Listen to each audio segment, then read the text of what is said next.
podcast. What's up? It's Black Ace _ZA, but just call me Black Ace. You know what it is, from the 014 and the 011, with a whole lot of love in the 016. So Black Ace, tell us, how has your process been, planning for the event? Are things coming together as planned? So far, things are coming together as planned. The last week is coming through now. So it's basically the last 4 days. Let me not say last 4 days. Let me include today and tomorrow because you can't rest. Gotta make sure everything is tip top. So I got like 6 days to make sure everything is on point. So far it's all good. Everything is dope.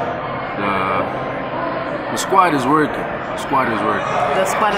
Because I was about to ask, are you working alone or do you have like a team of people? I'm working with 2 other homies to organize the event. We're going through doing the whole handing out of flyers and all that. So at least there is some help. And there are also people who just want to help and be on board with what we're doing. So that's also pretty dope. And the choice of venue, what made you choose the JNB? Because I want people to really hear what I gotta say. Because my EP, Trimesters and Semesters, is not... I don't mean to be rude to any other artist or anything, but it's like what Drake's dad said, like, only real music's gonna last. All that shit is gonna be here today and gone tomorrow. So that's the thing, my EP is something that I want people to listen to and actually hear because it goes through a transition. So JNB Hive can actually give you that, like, it's a type of space whereas when people get there, they don't have that about to get lit in this. It's that, okay, we're here to have a good time, but in having a good time, you're also here to listen to art. So that's why I chose the place. Why the name Trimesters and Semesters? I wanted to keep that a secret till tonight. Explain. Okay, we know why, but then why did you pick the words? The words Trimesters and Semesters. It does what it says on the box. Type of name. It's Trimesters and Semesters. The reason why I chose Trimesters and Semesters. Okay, let me explain the semesters part. Last year I got my degree. I completed my qualification and I got my degree this year. So now I'm doing my honors. So that's where the semester still falls. And also the semesters also entails the whole degree part. But here's the thing, I don't rap much about school. So people, that's why I was asking you why you don't rap about school. People always ask me like, hey man, but there's nothing about school here. And then this is the thing, I don't look at it as literal semesters of school. I look at it as semesters of life, learning through every single period of life. That's why I'm not gonna show people the cover, but that's why on the cover there's a tree. So it symbolizes the tree of life. So it's semesters of life. And then the trimesters part, obviously trimesters is when somebody's pregnant, you got the trimesters. So trimesters is to symbolize that it's a process of giving new life. Because after this project, actually this project is a whole new Black Ace. So it goes through a transition. The first half is the immature Ace. Second half is the dude who's starting to figure things out, starting to see what life actually has and the lessons. So that's why the semesters fall in. So it's trimesters saying that there's a process which is coming through where success is going to be born. And the semesters is entailing what I've learned on that road. So what would you say the difference is between Black Ace then and Black Ace 2018? The difference is that I have a whole lot more to lose and a whole lot more to gain. So, and the funny thing is, the difference between the Ace then and now is the Ace back then was sick, always had the lyrics but didn't have the confidence. Yeah. So confidence is key in everything. It's like even if you have a bad haircut, but if you act like you the shit, people are gonna think that okay, that homie's rocking it. Yeah. I've seen some dudes with some strange haircuts, but they walk around like, yeah, I'm the business. Like they've got it from some cool barbershop. You get what I'm saying? Exactly. So confidence is key. It's like if I say a dope line, but I say it like under my breath, you're not gonna really know it's dope. But if I say it and I put it in your face, you're gonna be like, oh, okay, I see you. So yeah, that's the difference between the ace then and the ace now. It's honestly just the confidence, and now I got no fear. Like it's like what Nipsey Hussle said: "Fuck living basic, I'm taking risks." Why not? Exactly. Okay. Have you practiced your dance moves for the third? Dance Because I heard that you can't dance. I'm a big nigga. I don't dance. P. Diddy used to dance. I mean, but he's terrible, but... Do you want me to be out there doing those moves, pushing the side? And no, I can't do that, guys. But are you practicing, Inyana? Yeah, I'm Do you have a practicing. choreographer? How are you gonna I move on ain't got stage? no choreographer. I'm gonna just point at niggas. Okay. Because I'm thinking, okay, big nigga flex. We're gonna like, you know. Look, big jump. nigga flex is just literally about me jumping. I can get pretty high. So, pun intended, you know what I'm saying? Yeah. So I can jump pretty high. Because as long as, not one thing I realized about it, I always used to have that fear whenever I perform. I'd always be like, what am I gonna do on stage? What am I gonna do? Because I'm a stiff dude. Like I don't. We can tell. I was always that guy. If we're going to the club, I'm the nigga who sits with the beers. Like, hey, go to the dance floor. Are you serious? I'll sit here and I'll mind my business. So then I started watching performance videos, right? And I started listening to my music more than I listened to other people's music because they have a different feel and their performances require a different type of energy. Then I realized that, look, dog, you don't have to be out there milli rocking, having like everybody else because your music is not like everybody else's. And then I watched Ricky Rick perform. Ricky Rick can't dance, but when he's on stage, Jumps. he's got that hype. Yeah. And nobody gives a fuck if he looks like Yeah.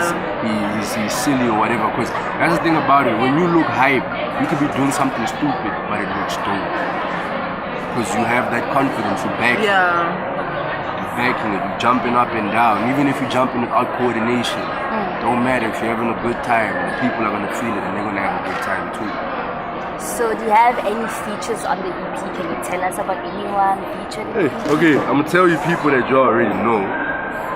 The single I just dropped, Careless, has with the boy 31st. That's the one of the features there. And then what else I got? Let's see who else I got. Might as well. I got Lorraine Authentic. There's a duo from Rustenburg, but they reside in Joburg now. So Lorraine Authentic, I got Lorraine on a track called No Favors, and I got Authentic on a track called First Paycheck. I'm on my first page. Yeah. So yeah, look, It's a good song. Look, that one, you know what I'm saying? It's my favorite song. favorite It's song. my favorite. Yeah. I like I know that you in the Yeah, oh, and I got Yolanda Hey. on In the Mood. Yeah, I got Yolanda on In the Mood. So, yeah, it's sounding pretty nice. Everything else was, every verse is written by me. But I'm not going to take credit for all the hooks. That I can't do. Because a lot of rappers would be like, no, I rap my own verses. Nah, I don't nah. have a ghostwriter. I don't I'm have not Nothing. like, And the thing is, it's a lie You because see? when you write a song, it's a collective effort. Exactly. That's why I say the only thing I'll never ever accept is someone writing a verse for me. That I'll never do. I'll never ever take that. That's something. That's a standard. We have this on camera. Yeah, okay? no. Never ever. I never take a verse from another nigga. Yeah. Unless the only time I can say, not even taking a verse, is taking a line. If I say a line, then someone says something and it sounds doper that way, then I'll take that. But on most of the hooks, to be honest, the person who produced most of the hooks on this EP, the two people actually, is Exceed. He's a producer. Produced quite a few tracks on the EP, and the boy 31st. They helped me with the construction of most of the hooks, and Lore as well, and Authentic. So those are the four guys who are pivotal to most of the hooks on the EP. Yeah. So that's why even when you see written by, it's gonna be my name and their names. Don't get it twisted though. I wrote my verse. Yes. Don't get it twisted. Because Yes. that's what I Don't wanted get to it twisted. ask. Like, is it because maybe writing your choruses is a weakness of yours, maybe? That's why you have a lot of people who are writing choruses for you or the hooks? I wouldn't say it's a weakness. I'd rather say that they just know how to make it more catchy. Okay. And one thing I realize is this. What people don't know is this. No matter how many times we can say J. Cole has no one on his album. Yes, we know that. He doesn't have anyone on his album. But J. Cole has a team. So if a hook doesn't work, his team is gonna tell him that don't work. Yeah. And for all we know, there's a nigga who knows how to make hooks for J. Cole, and he passes them to J. Cole, or they write them together. So when I say someone wrote a chorus for me, it's not like I'm not sitting there just going, "Alright, dude, right." Yeah. I sit there, listen to what he's doing, and then I find what I can also add. If it works, we put it in. If it doesn't work, we scrap it. So for me, the chorus, to be honest, that's the selling point. That's why I really do not mind having someone else, a creative, come through and help me construct the hook. Because with music sounds boring if it's only your mind. Yeah. You get tired. It's like if it's always me, just I can always be rapping, but sometimes a concept is not my own. Someone told me, okay, dude, for instance, you're gonna rap about cameras. Then that's what I'm gonna make the song about, cameras. Because people don't get it. There's the conceptualization of the song. Every single song has a story. It's not just you. Some songs, yes, you do wake up and you're like, yo, I need to put this down. I need to get it done. But when you're making a project, every song has to have a purpose. Yeah. You can't just make songs and throw them together. Well, there's a lot of people who do that, but we won't mention names. We ain't gonna say none. We don't know anyone who just throws songs together and sells them. We don't know anyone who does that. Because like even the track list is out, and the way that the track list is structured, when you read the names of the songs, you kind of start to get it. Okay. Because it's a transition. I don't know if you noticed when you guys, because you guys got to listen to it. Yeah. Yeah. You saw the first 5 tracks. They Yeah. were mostly about having a good time. Yes. And even the names of the tracks give you that feeling. I mean, Yeah. Big Nigga Flex, then Yeah. followed by First Paycheck, then followed by Careless. Yeah. I mean, it's a correlation. What do you do with your first paycheck? You're careless with it. Yeah. So you gotta think about everything to the T, how you put your songs down. That's Yeah. why it's important to sit down. Careless, that concept was completely the boy 31st. Yeah. He came up with the whole concept of being careless with money. Yeah. And then I just came and I wrote my 2 verses. Because that's the thing, I'm a musician. I don't want to rap for rappers. So I'm not gonna lie and say that everything on my song is by me. My verses are me, but maybe the concept is not me.